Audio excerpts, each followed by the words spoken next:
My fellow Ambazonians, dear soldiers of the revolution, I give 21-gun salute to our compatriots on ground zero. I want to thank you for your dedication and steadfastness. I want to appreciate you for all you have done for Mother Ambazonia. I want to thank you for being dedicated to the cause for which so many have given their lives, their liberty, and their livelihood. It is because of you that we are here today. All glory goes to you. Your daily sacrifices, to all the soldiers who are wounded, those who have died for motherland, and those who are in the hinterlands struggling on a daily basis to defend their block and their neighborhood. Ambazonians will forever be grateful for the sacrifices you have made and continue to make. I have come here today to make a short statement, a statement of clarity, where we are coming from, where we are, and where we are headed to. And to assure you, every Ambazonian, so far you are on course. Our revolution is on course. This will be in history the fastest revolution. A revolution that has been fought on every battlefield determined by the brave Ambazonian people. A revolution that is fought in 13 counties, block by block, gutter hole by gutter hole, rooftop by rooftop. You have made Ambaland ungovernable. You've increased the cost of the occupation. Now let me be clear. What we are fighting for is independence. There will be virtually no space for any negotiation around federalism. If we have a way of moving Cameroon as our neighbor, we will do it. Because for the pain and suffering that they have caused Ambazonia, we will not tolerate or accept any form of coexistence with Cameroon.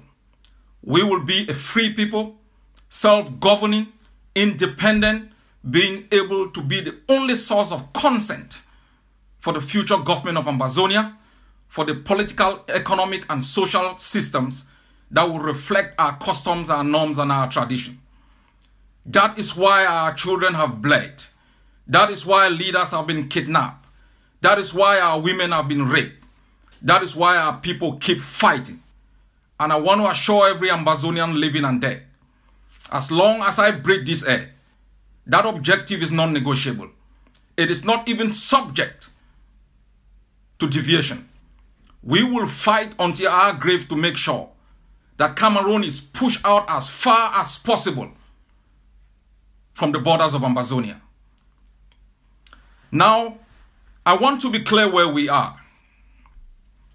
Sometimes when we look at the revolution, we are doubting whether we are making progress or not. The baseline is where we are coming from. A few years back, we presented a strategic plan, a triad approach for the liberation of our homeland. That approach had 3 components, very important 3 components. These 3 components are interconnected. They were designed to achieve short-term and long-term objective. The long-term objective is independence.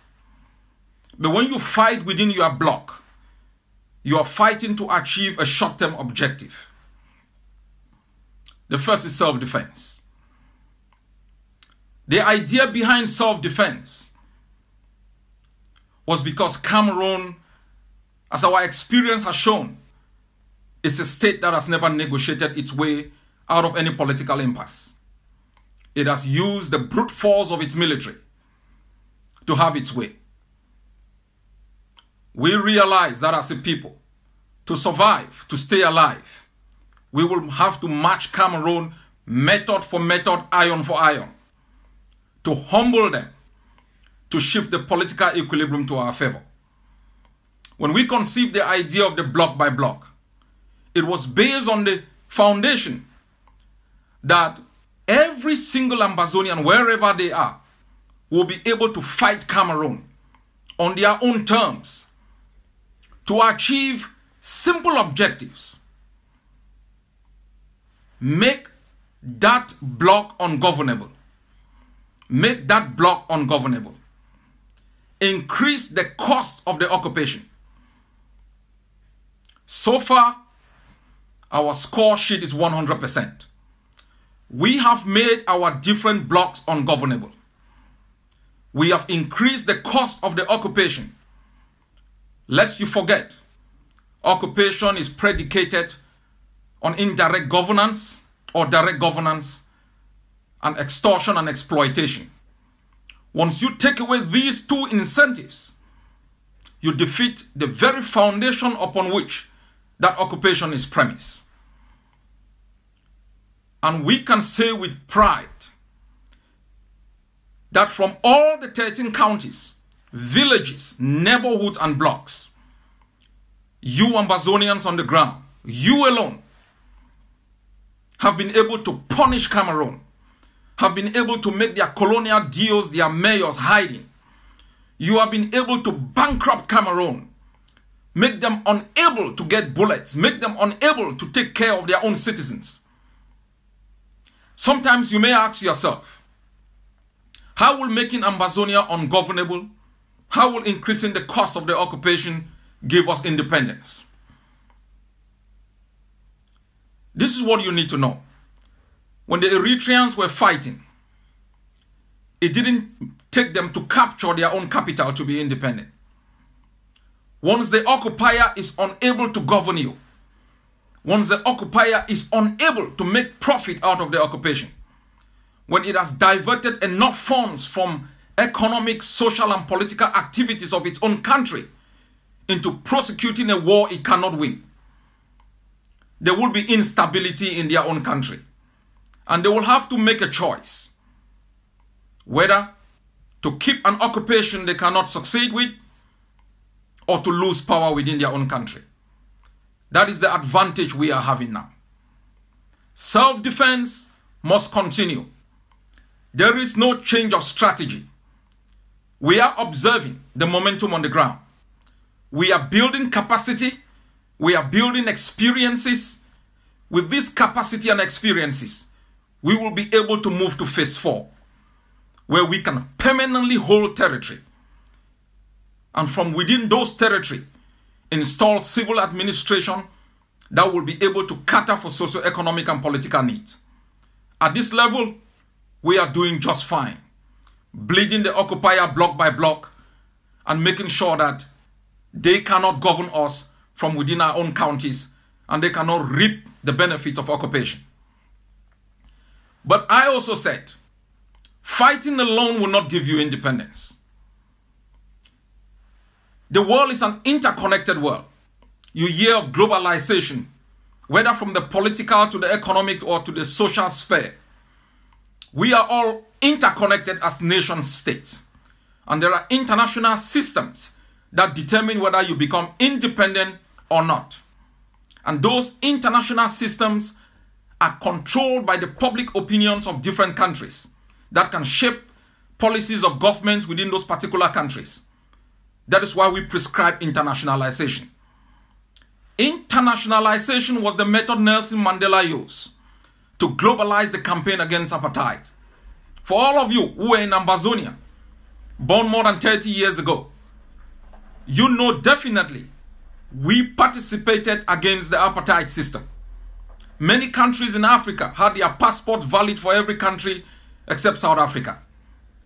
So what we determined was, if we internationalize our struggle, if we make the Norwegians to understand what's going on, we make the Germans to know what's going on, if we make the Swedish, the Americans, the Australians, the Canadians, the Belgians, the Netherlanders to understand our pain and our plight, we pass the relay button to them to bat for us, to beat for us, and to negotiate for us. We influence their public opinion by exposing the brutality of the system. It's going to shape their policies, change their relationship, alter their attitude towards Cameroon. In that way, we move towards isolating Cameroon. Once you isolate them, you bankrupt them because the international lending organizations like IMF, World Bank, and bilateral donors will not be willing again to donate money into a country that is orchestrating genocide in your own country. So internationalization brings exposure. It wins you friends. It brings you sympathizers. Those who can plead your case. Those who can back for you. Those who can argue for you. Lest you forget, there are hundreds of thousands of Ambazonians who have been thrown out of our country by the brutality of the system. They are stretched from South Korea right up to North America. They have also been conscientized. The demonstrations they made, the mobilization they made these Ambazonians the primary investors in their own liberation. Ambazonians have become the primary stakeholders in their own freedom. In this way, they are sure of owning the outcome wholeheartedly. To have an Ambazonian that is not indebted in other stakeholders, so they can reap the benefits, transform the socio-economic and political system as quickly as possible to benefit the individual Ambazonian. Internationalization is highly connected, because if you take away self-defense, everyone will be asking you what's happening. So self-defense is connected with internationalization. Self-defense will not succeed without internationalization. Internationalization will not succeed without self-defense. But how do you gain recognition? Mobilizing the international community is not enough. Letting the world know about your pain does not give you independence. That is why we conceived the great idea of ARC. And I know, having spoken to the new leader of ARC today, she has a strong package on how to get Ambazonia recognized. She's worked out a strong package that will be unveiled in the coming days called the CARA program. You can see it materializing. That is the pathway to recognition. Targeted diplomacy. It does not involve only actions within state parties. It involves talking to your congressmen, talking to your churches, influencing opinion from the grassroots right up. So what you do in the grassroots can shape policies of congressmen, parliamentarians, MEPs across the globe. Ambazonians, we didn't just get here by chance. We got here by planning. We didn't get here through propaganda. We got here by education. We didn't get here by trying to destroy our own, trying to walk on the corpse of our own. We got here by collaboration, by working together, even when we disagree. That was manifested in the Senate hearing the other day. Every Ambazonian from all the groups were there. From non-alliance, they were there. Ambazonians, if you watch the US Senate got a hearing, it wasn't by chance. It was hard work. Beginning from ground zero to internationalization, targeted diplomacy. You got the German, more than 48 parliamentarians of the German parliament have written to the Bundestag, that's the German parliament, to suspend economic cooperation. We are talking about 48 parliamentarians, including 78 of the FDP, that's the Liberal Democratic Party, have written a strongly worded letter asking the German government to cut economic cooperation. That translates into isolation. Isolation gives us more momentum to defeat the occupier on the ground. This is where we are. Don't be depressed. We are on course. Don't be carried away by the gimmicks, the tantrums. Don't be carried away, Ambazonians.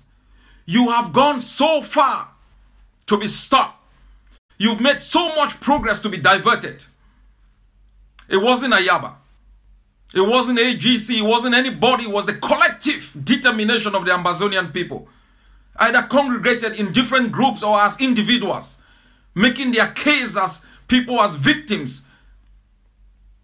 You're trying to change from being a victim into a victor. That's what has brought us here. We've made enormous progress, but we've got work to do. A lot of work to do. We can't mess it up now through rhetorics, propaganda. We have to be consistent with the strategic planning, strategic way of thinking. that takes you from point A to point B, reading your roadmap quite well, having a big picture of the beautiful state you want to build. It's not true just copy and pasting. It's going to take you nowhere. You have to plan. You have to shape the ideas of tomorrow. You have to be the visionary that understands how to overcome roadblocks, how to navigate through troughs and trenches, how to build bridges where there are only gaps. That's what it's going to take us to get to Buea as one people. Stake your claim to your country. You are the master of your destiny.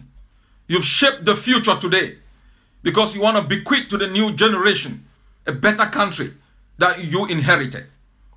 The block by block approach is doing quite fine. Fund the game changer. Invest your money where when you plow your seed it can grow. Inject funds to arm the guys on the ground. As I have said, make no mistake about the never again generation. The generation that takes no prisoner of the occupier.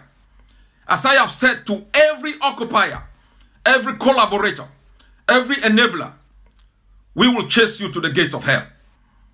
I can promise every Ambazonian, for all those who have collaborated with the system, you will not be buried in Ambazonia. We will find your grave wherever you are buried. Exhume your body and take it into the courts of Ambazonia. Bring you to justice and throw your ashes in the wild sea. You will not put us through this pain and get away with it. For all those who have exploited our resources and stashed them in foreign bank accounts, we will find those money. We will bring the funds to develop Ambazonia. For the Ambazonian, by the Ambazonian. Be confident, my people. Be confident. Don't go to sleep being angry. Don't waste your time in anguish. You have fought a revolution that will go down in the annals of history as a revolution that shaped the way revolutions are fought. You funded it. You bled for it. You went to jail for it. You died for it. For the purpose of being the sole proprietor of its outcome. I can assure you, we are getting to Buea. And I am glad the leaders in jail are alive. If you are in jail, you're listening to me. We are bringing you home. And for all those who brought you pain, for all those who separated you from your families, they are Tanganjis, they are Kemas, they are Chidiachus. Your children should know your corpse will not be buried in Ambazonia. And we will find it wherever it is hidden and bring it into the courts of Buea.